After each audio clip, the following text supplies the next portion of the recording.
What is up, family? We have our friend Antoine. Okay? J'irai rajeunir. Rajeunir? Is that how you say it?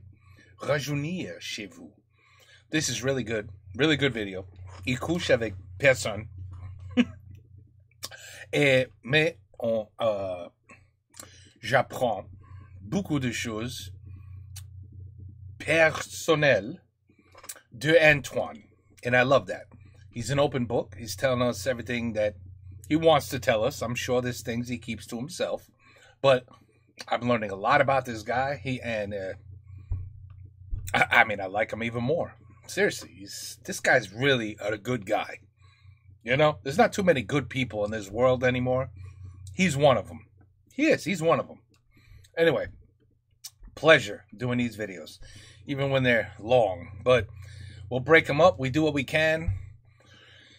I'm trying. There's so many videos to do, so many requests. It's insane. I just hope I get like a whole bunch of like 10-minute, 15, 8-minute, 4-minute, 3-minute videos, so I could like hit you all with, 10, 20 videos at once and keep all the Patreons happy, at least 10, 15 in a clip.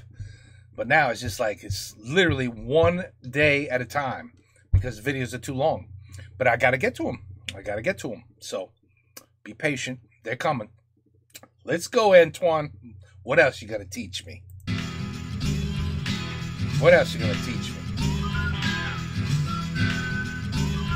It's a catchy tune, huh? Tellement jeune. C'est incroyable la vie. Ça va vite la vie. Ça va.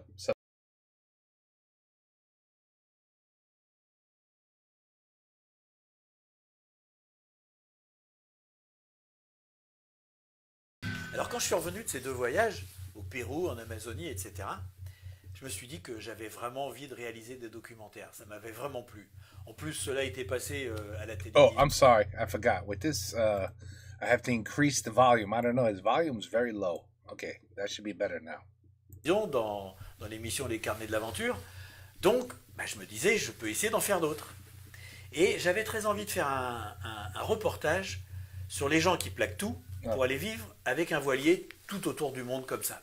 Voilà. C'est une idée d'abord que j'avais eu envie une vie que j'avais eu envie de mener. J'avais eu envie de me payer un voilier, de partir, de vivre sur des plages perdues, etc. Et puis, j'étais jamais allé jusqu'au bout. Mais c'est pour ça que j'avais commencé à travailler, parce qu'au début, j'étais quand même un peu glandu. Et donc, je voulais faire ce film. Je vais voir Thalassa et je leur explique ce que je veux faire. Et ils me disent, oui, mais qu'est-ce que tu as fait? Alors, je montre mes deux films. Il faut quand même reconnaître qu'ils étaient quand même pas super bien faits. On voyait bien que c'était un débutant qui les avait faits, donc je ne les ai pas convaincus.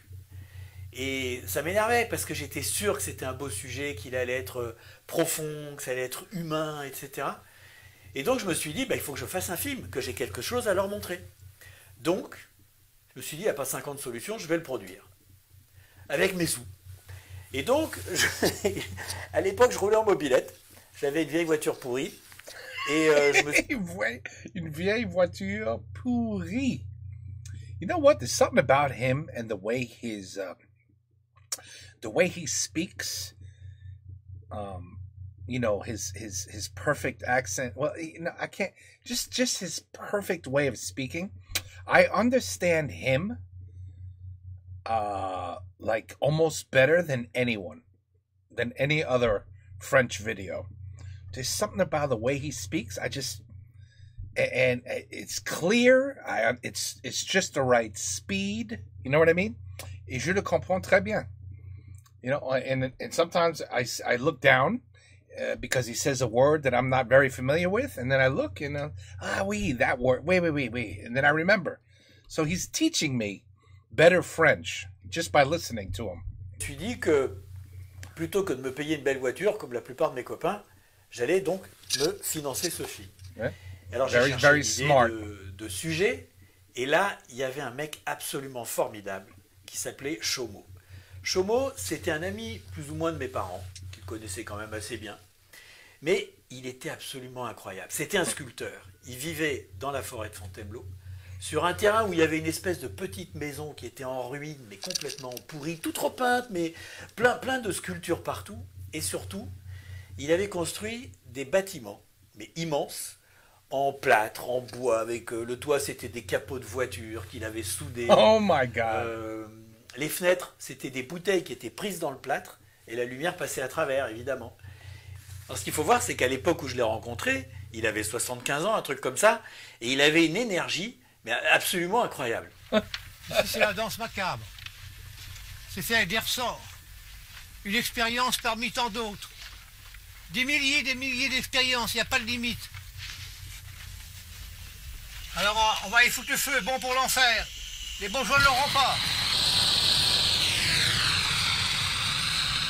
Et ça va brûler. Terminé, au revoir. Au nom du Père, du Christ, du Saint-Esprit, ainsi soit-il. C'est hier, voir qu'on va Alors maintenant, il est magnifique parce qu'il brûle lentement. Ça y est, le feu est arrivé aux couilles. Pourquoi est-ce que vous avez brûlé ce dessin? Oui, pourquoi? Brûle ces dessins parce que personne ne veut s'occuper de moi. J'ai créé toute ma vie et on s'aperçoit que tout ça, c'est la petite combine, c'est les petits amis. On favorise des imbéciles à la Côte d'Azur qui font des carrés et des ronds. On leur fait des musées. On fait des musées pour les étrangers. Mais c'est épouvantable. Il y a ici un village entier d'art total. Eh bien, personne ne se dérange. C'est pour ça que je brûle mes dessins. Je brûlerai tout. Et même s'il fallait tout faire sauter à la dynamite, je ferais tout sauter avant de crever. Les gens, les Français, vous savez ce qu'ils font? Ils fabriquent de la merde. This guy's great. Either that or he's crazy. But anyway. C'est écœurant. C'est pas leur faute, on ne leur a jamais dit. You guys create shit. Don't worry, I told them. I got them. I told them. I told them. They know it now. They know it. They know it. Dans la France, oui. Okay. I got it. You know that? Okay. C'est bon. Extraordinaire avec lui. C'est pas uniquement le fait qu'il vivait comme ça, sans argent, dans cette maison, qu'il allait faire les poubelles pour trouver à manger. Enfin, vraiment, il vivait dans des conditions extrêmement difficiles. Mais c'est que, en plus, c'était un créateur incroyable. Parce que, vous savez, il y a des artistes, ils développent leur technique, ils avancent, et ils ont une période, par exemple, ils font la période ceci, la période cela, et ils déclinent. Non, Chaumot, c'était pas du tout ça. Le mec, il partait dans tous les sens. Mais c'était une imagination foisonnante comme j'en ai jamais vu. Et j'en ai jamais revu après. Donc, il faisait des sculptures, par exemple, avec du fil de fer, du grillage. Il mettait en forme. Puis après, il faisait fondre du plastique dessus. Et puis, il incrustait des cailloux ou des petits bouts de céramique qu'il avait trouvés. Il faisait des sculptures. Il faisait fondre une poubelle au chalumeau. Il en faisait un visage. C'était quelqu'un qui a fait des sculptures absolument incroyables. Une tête de mineur, un grillage, du plastique de télévision noir fondu dessus, avec un peu de briques pilées incrustées dans la matière. Regardez comme c'est beau comme matériau. C'est plus beau que du bronze parce que ça respire. Oh my God. Ça respire, l'air passe à travers. C'est un matériau vivant. Mais pas uniquement des sculptures. Il faisait aussi de la musique, il faisait des peintures, il écrivait des poèmes. C'était un fou furieux, mais avec le bon côté du fou. Tu vois, il était fou. But he was a brilliant fool. Like Einstein. Einstein was crazy, but he was smart as shit. You know what I mean? Et ben voilà ton Einstein dans la forêt. Furieux.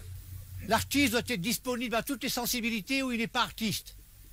Et aujourd'hui, il y a très peu d'artistes. Je dis autant que je peux le dire, ils sont tous morts. Si un peintre ne fait que de la peinture, il est mort. Si un musicien ne fait que de la musique, il est mort. Si un sculpteur ne fait de la sculpture, il est mort. L'artiste doit être total, ce sera l'avenir. Where'd you get those glasses? He was living in the forest all these years, homeless, eating from the garbage. Where'd you get a pair of glasses with the right prescription? I don't care how good you are, even if those glasses are like 15 years old. At one point, you're going to lose them or break them. There's no way. I'm just curious. I'm just asking. Même si ça vous emmerde. Oh, moi, j'étais complètement fasciné par ce mec. Et donc, He's je great. loue des caméras. Je fais venir un copain qui filme. Enfin, des caméras. Une caméra.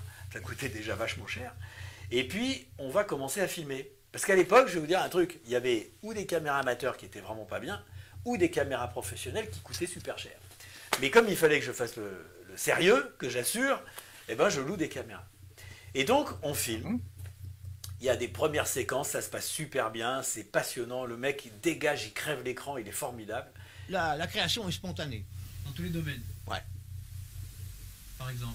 Ben, j'ai appris un jour en sculpture, j'avais fait une sculpture concrète avec mon idée d'imbécile d'homme et de mon raisonnement d'homme, et puis on m'a appelé, la sculpture est tombée à l'envers, et je me suis aperçu que mon envers était plus sérieux et plus beau que mon endroit. Mon endroit, c'est mon raisonnement, et l'envers de cette sculpture, c'est l'inconscient.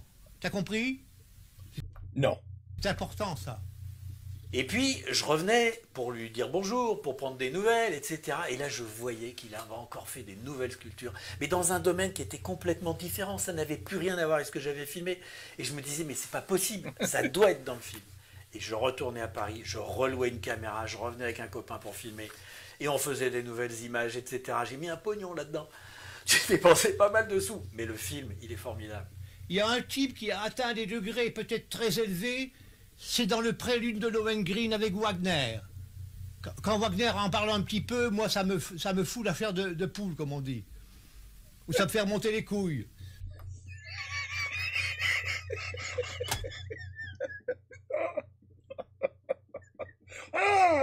I love this guy. Ça me fait de l'effet. Le reste, c'est de la merde. C'est du raisonnement. C'est tout la Par merde. exemple, la musique, c'est un Digan qui est tout seul en ce moment. C'est le printemps, les nuits sont belles. Sa femme l'a abandonné. Il prend son violon, il t'arrache les tripes. C'est ça la musique. J'ai passé des nuits Wow. I could talk to that guy for like a month. Straight, non-stop. ça chez lui. Des journées entières à discuter dans sa cuisine. Parce que quand Sa tu veux faire un cuisine. portrait d'une personne comme ça, il y a un truc qui est très important. C'est de prendre le temps. Le temps de se connaître, le temps qu'il se sente à l'aise avec toi, le temps qu'il a envie de te dire les choses. Et c'est à partir de ce moment-là que tu arrives à rentrer dans des trucs très profonds, très humains. Et en plus, Chomo, c'était un mec qui était quand même assez extraordinaire, parce que quand il n'était pas content, il te rentrait dans le chou. Hein. Ça, c'était vraiment direct.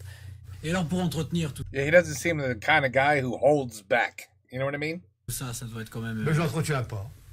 Alors ça dépérit. Hein, mais non, ça ne dépérit pas. C'est à l'abri des intempéries, c'est dans les bâtiments.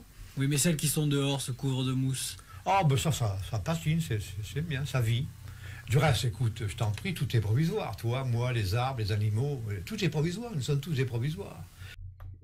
He's not wrong. Tout ce qui a été dressé sera abattu, t'inquiète pas. He's Bon, not et wrong. donc tout ce qui est là est condamné à disparaître un jour. Mais non, pas du tout. Mais non, pas du tout. Tu raisonnes Puisque trop. c'est Si tu raisonnes provisoire. trop, tu feras jamais d'évolution, toi. Puisque c'est provisoire. Comment? Puisque c'est provisoire. Oh, mais le provisoire, en tant qu'homme, puisque l'homme, c'est l'homme qui a inventé le temps, ah ben, le temps n'existe plus, pour ainsi dire. On a toute l'éternité devant nous. Si on ne raisonne pas, on a l'éternité devant nous. On vient au monde inconsciemment, on meurt inconsciemment, puis c'est tout, c'est pas une affaire. Par exemple, je ne vais pas développer ce sujet, c'est le domaine de la réincarnation, mais ça, je t'en parlerai plus tard si tu veux. Alors, d'autres questions de qualité. Moi, je me laissais pas faire. What a guy. Donc il y avait une vraie espèce de peut-être un peu de combat au début, mais une vraie estime réciproque. Et on était vraiment copains. Et c'est pour ça que ce film a autant de profondeur. Et d'ailleurs, si vous voulez le voir, je vous mettrai un lien. Parce que celui-là, c'est moi qui l'ai produit, donc je peux vous le mettre en ligne comme je veux. Quand j'étais jeune, j'ai fait l'école des beaux-arts, je croyais qu'on faisait de la peinture ou de la sculpture pour vendre. C'est une grosse erreur. L'art n'est pas fait pour être vendu. Chaumont est le bon exemple. Il a installé un village ici à Achères-la-Forêt, en Seine-et-Marne. C'est tout un village. J'ai porté ce village entier, les bâtiments, sur mon dos avec une voiture d'enfant. Je montre le bon exemple. Et tu me parlais tout à l'heure des voisins. Oui, on a la haine de Chaumont, parce que Chaumont se promène avec une voiture d'enfant. C'est un scandale, Chaumont ne se lave pas tous les jours.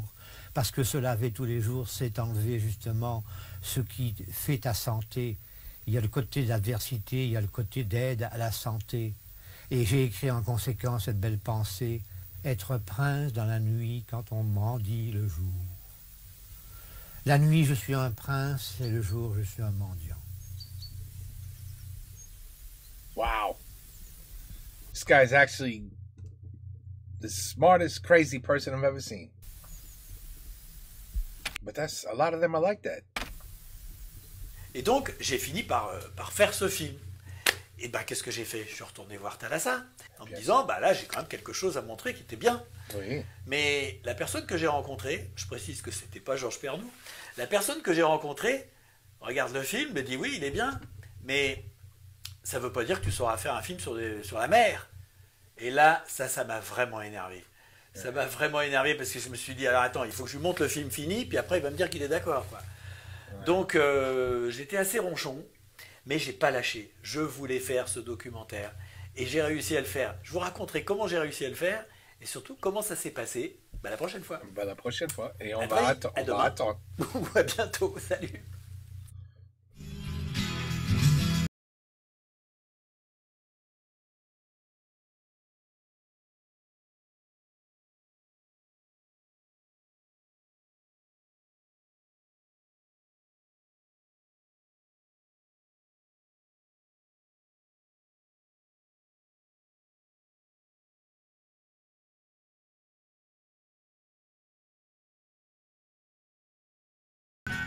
Alors, la route des cocotiers, donc.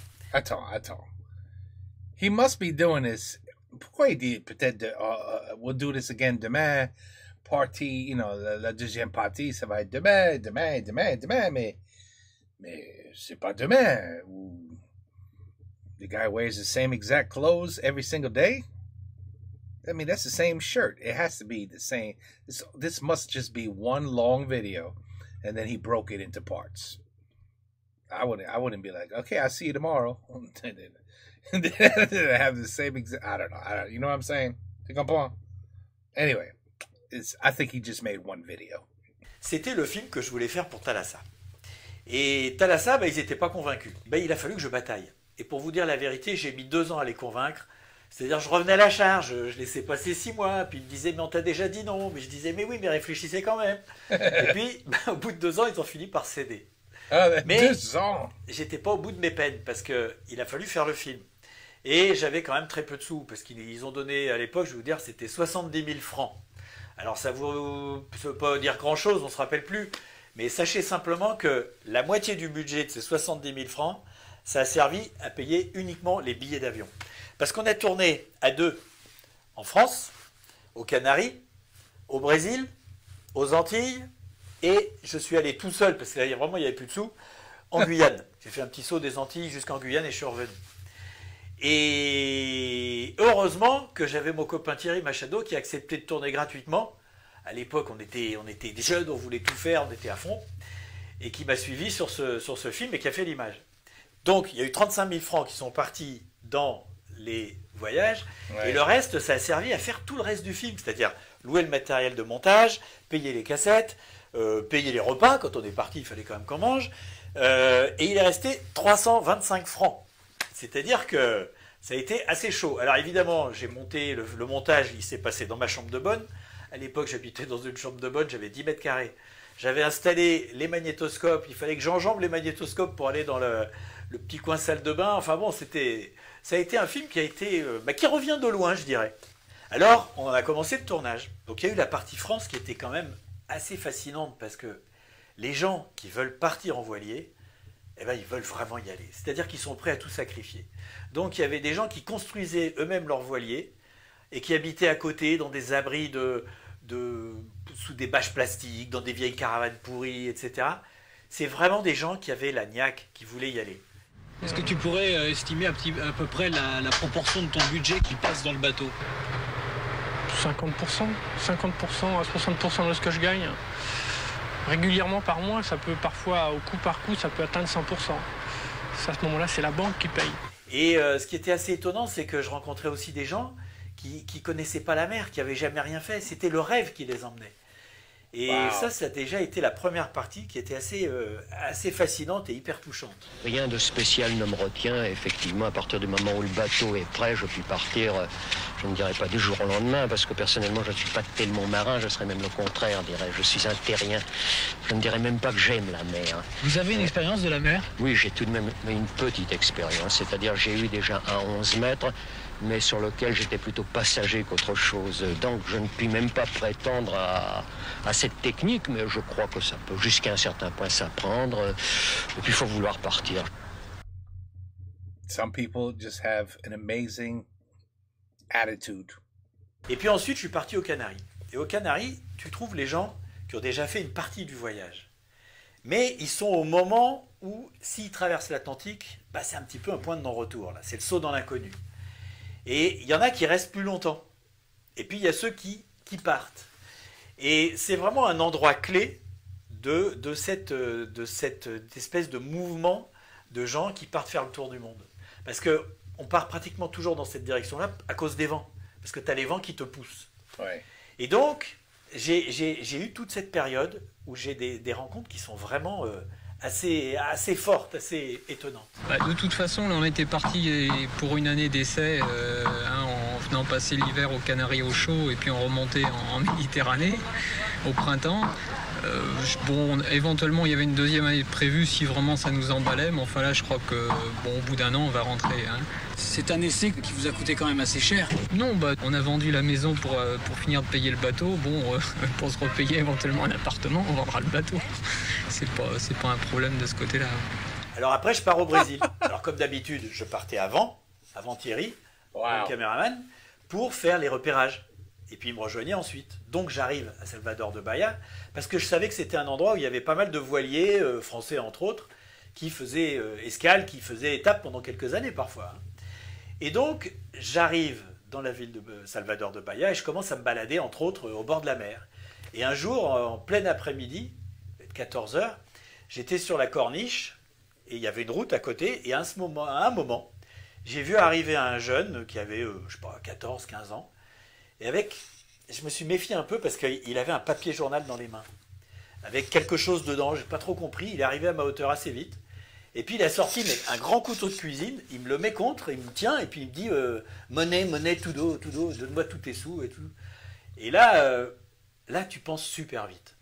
En fait, moi je me méfie un peu du Brésil, parce que c'est pas une question que ça soit le Brésil ou la France, etc. Parce que dans tous les pays, il y a des mauvais moments, des mauvaises périodes et des mauvais endroits. But as a tourist, I hear a lot of bad things about Brazil in particular.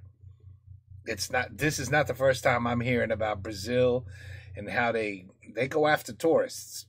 There's video to prove it, and they go hard for the tourists. There's like a whole checklist of shit you need to do when you go to Brazil as a tourist to make sure that you don't get robbed. Where to put your money, never take a lot of money. Don't take off your necklaces, your rings. I mean, it's your watch. Make sure you have a shitty phone. Like maybe don't even bring your good phone. Buy a shitty phone instead. I've heard of a lot of things about Brazil. Mais je savais que Salvador de Bahia pouvait être un peu touchy. Et j'avais acheté une petite bombe lacrymogène que j'avais dans la poche. J'avais beau être en short et chemisette, j'avais ma petite bombe lacrymogène. Et là, j'ai hésité, je ne savais pas ce que j'allais faire. Est-ce que j'ai essayé de me dégager? Est-ce que je lui donnais tout ce que j'avais? Ce qui n'était quand même pas une bonne idée non plus. Ouais. Et en fait, je l'ai aspergé avec le gaz lacrymogène. Mais j'ai été tellement rapide que j'ai rien compris. C'est-à-dire que j'ai mis la main dans la poche, comme si je prenais l'argent, j'ai pris la bombe, et j'ai compris ce que j'avais fait. J'étais en train de courir sur la route, en foutant le camp le plus vite possible. Et je me suis retourné, j'ai juste vu qu'il était en train de mettre la main au visage, et qu'il ne me suivait pas, parce que c'était surtout ça mon inquiétude. Et rien à faire, j'ai continué à courir très vite jusqu'au bout, parce que je ne voulais pas me faire rattraper. Et là, il s'est passé quelque chose d'important, c'est que j'avais eu très peur. Quand je suis rentré à l'hôtel, j'ai continué à sortir dans les rues, parce que j'avais des trucs à faire, j'ai essayé de rencontrer du monde, etc. Mais j'avais peur. Oui. Et dès que quelqu'un s'approchait de moi, j'étais hyper inquiet, quoi. J'avais été franchement choqué. Ouais. Et là, je me suis dit, je ne veux pas avoir peur. Je le vis trop mal. Et c'est assez curieux ce que je vais vous dire, mais j'ai décidé que je n'aurais plus peur. Et quand quelqu'un arrivait vers moi et que j'avais la trouille, je l'engueulais. Donc, je sais que c'est pas très sympa, mais en général, c'est parce que quelqu'un arrivait d'une manière qui n'était pas très sympa non plus. Mais je l'engueulais et je n'avais pas peur. Et le fait de ne pas avoir peur faisait que, bizarrement, on se mettait sur une sorte de pied d'égalité. Et du coup, je sais pas, il me respectait, il y avait limite, on devenait potes. C'était plus du tout le même rapport. Et ça, je vais vous dire que ça m'a servi tout le temps quand j'ai fait J'irai dormir chez vous. Wait, I was just gonna say that. The one I remember was when he was with some sort of tribe, and they wanted money, and they started going in his pockets and trying to take his camera, and he was like, "Allez, ça suffit maintenant. I'm gonna give you a little more, and then après c'est fini." He was very firm. He didn't know. He was not scared. But yeah, I was scared for him. Like, oh shit, something bad's gonna happen here. De ne pas vouloir avoir peur. Alors parfois, j'ai la trouille de manière interne, mais ça ne se voit pas. Et ensuite, je me suis vite aperçu qu'à Bahia même, dans la ville de Bahia, il n'y avait pas de voiliers. Ils étaient tous dans la baie de Bahia. Et c'est donc là que je suis allé. Et c'est là que j'ai rencontré Pierre et Sylvie, qui sont des copains depuis 87, ça fait un petit moment, plus de 30 ans. You got the right hair, though. For the 80s, that's the kind of hair you got. Qui habitaient sur un bateau avec leurs enfants. Quels sont les inconvénients aussi de vivre sur un bateau comme ça pour un couple avec des enfants? C'est le fait d'être 24 heures sur 24, 12 mois sur 12, les quatre les uns avec les autres, quoi, sans porte de sortie. No me time. No peace and quiet. No, hey, I just want to be alone and, play a couple games or read a book or, I just want to be left alone for a little while. Yeah, no, nope, not gonna happen. Je demande une grande franchise, c'est-à-dire que les problèmes ne peuvent pas être enterrés et on ne peut pas dire, bon, je vais faire un tour en attendant que ça se passe. Les problèmes, il n'y a pas d'endroit sur le bateau pour les cacher. Donc, il faut qu'ils éclatent, quoi. Et ça tient ou ça tient pas. Ouais, c'est the right attitude. Alors là, ils ont été super parce qu'ils nous ont accueillis avec le caméraman qui m'avait rejoint plusieurs jours sur le bateau parce qu'on n'avait vraiment pas de sous. Là, il fallait pas aller dans les hôtels et tout. Et on a pu filmer et voir la vie qu'ils menaient. Et ça, c'était absolument... c'était formidable, quoi, parce qu'on découvrait qu'ils avaient un autre rythme de vie. C'était hyper calme, c'était détendu, ils avaient perdu la notion du temps.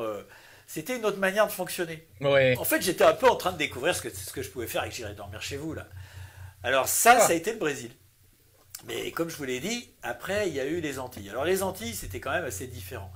On a tourné en Martinique.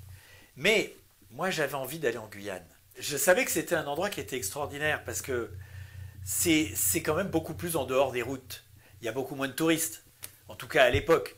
Et quand je suis arrivé là-bas, j'y suis allé tout seul parce que je ne pouvais pas payer les 2 billets. Et j'ai juste passé 2 jours. Mais j'ai dormi la première nuit dans une espèce d'hôtel où là, c'était bizarre. Il y avait de la poussière partout, il n'y avait pas de clim, il y avait une espèce de ventilateur qui brassait l'air chaud. J'ai super mal dormi. Et puis le lendemain, je suis allé au petit port. Je suis sûr qu'aujourd'hui, il y a un grand port de plaisance, mais à l'époque, il n'y en avait pas. Et donc, tous les bateaux étaient au mouillage dans l'estuaire de la rivière. Je ne sais même plus comment elle s'appelle, Cayette peut-être. Et l'endroit était particulièrement difficile parce que les bateaux étaient obligés de se mettre loin du quai, parce qu'avec la marée, ils se seraient retrouvés à sec. Mais là où ça devenait très compliqué pour les gens qui habitaient, c'est qu'ils étaient obligés de prendre leur petite annexe, un petit bateau, pour aller au bord, pour débarquer. Ouais. Mais le problème, c'est qu'il y avait la marée et que Holy shit, yeah, that's what you call a tide. quand la marée était basse, c'était de la vase, c'était à sec. Donc il y avait des heures où tu pouvais débarquer ou des heures où tu ne pouvais pas débarquer. Et parfois, il y en a qui partaient, c'était un peu limite, et pof, ils se retrouvaient posés dans un petit bateau de 2 mètres de long, à mi-chemin entre leur bateau, leur grand bateau et le quai, et puis il fallait qu'ils attendent pendant 4 heures. Et je vais dire 4 heures en plein cagnard, quand il fait vraiment chaud, eh ben c'est pas très rigolo. Non. Et ils ne pouvaient pas descendre parce que c'était Look at that. de la vase. Donc ils s'enfonçaient jusqu'à mis aux genoux, et impossible de se déplacer, quoi. C'était infernal.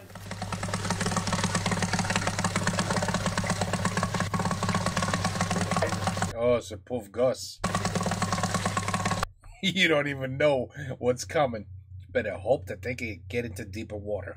Or you're going to be there a long time. All the parent has to hear, Papa, je veux faire caca. Oh, shit. Oh, merde. Oh, literally, oh, merde. There it is. They're stuck. Donc les gens qui vivaient là-bas, ça c'était quand même assez difficile.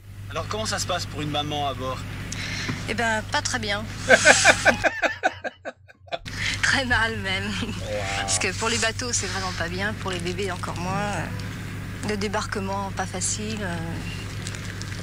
Enfin, si le bébé tombe à l'eau, il y a très très peu de chances de le récupérer, quoi. À cause d'eux? À cause du courant, à cause de l'eau, la couleur de l'eau.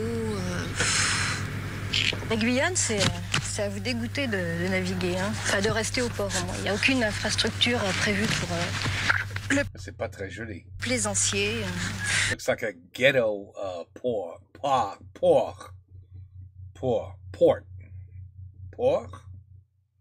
bateau de porc. Un bateau de cochon. Non. T'as vu l'état des lieux? C'est triste. Oui, oui, j'ai vu. I'm looking. Oui.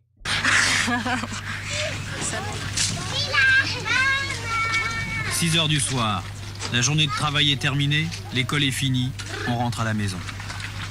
Et maison, c'est le bateau. Comme souvent dans les conditions de vie difficiles, l'atmosphère est chaleureuse. La solidarité des gens de mer prend ici toute sa dimension.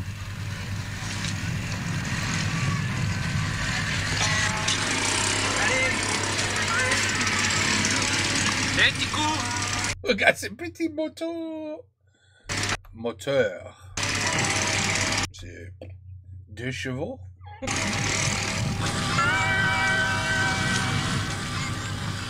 Voilà, et c'est comme ça que Un chevaux. s'est terminé le tournage, qui a été un moment important pour moi parce que c'est quand même le premier film que j'ai tourné dans des conditions à peu près professionnelles et qui me laissait entrevoir que j'allais en faire d'autres.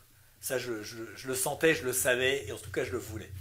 Et ben voilà, c'est tout pour aujourd'hui. La suite demain. Si c'est vraiment demain, you better have another shirt on, buddy. I'm just saying. Mais ok, that'll be our part 3. C'est perfect. C'est perfect, tu vois. Franglais. C'est parfait.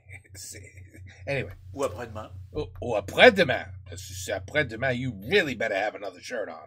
On verra. En Ok. tout cas, je vous oublie pas. Ok. Restez chez vous. Salut. Ouais. Ok, I will see you for real demain. Ici, ça va être demain pour vrai. I'm looking forward to part 3. Et voilà. Then this will be done. And I mean, really, he has character. But I mean, more than anyone I've ever known. Like, he has peut-être ma mère. Non, vraiment. Ma mère, the character, she has such an amazing character. Mais lui, he's up there. He's up there. Peut-être pas as much, because I know my mother better than him, obviously. But this man has a lot of character. It makes him different. He's a different specimen. Tu comprends? Anyway, that's why I love him. Anyway, ben voilà. On va arrêter. Et demain, partie 3. Take care. Peace out.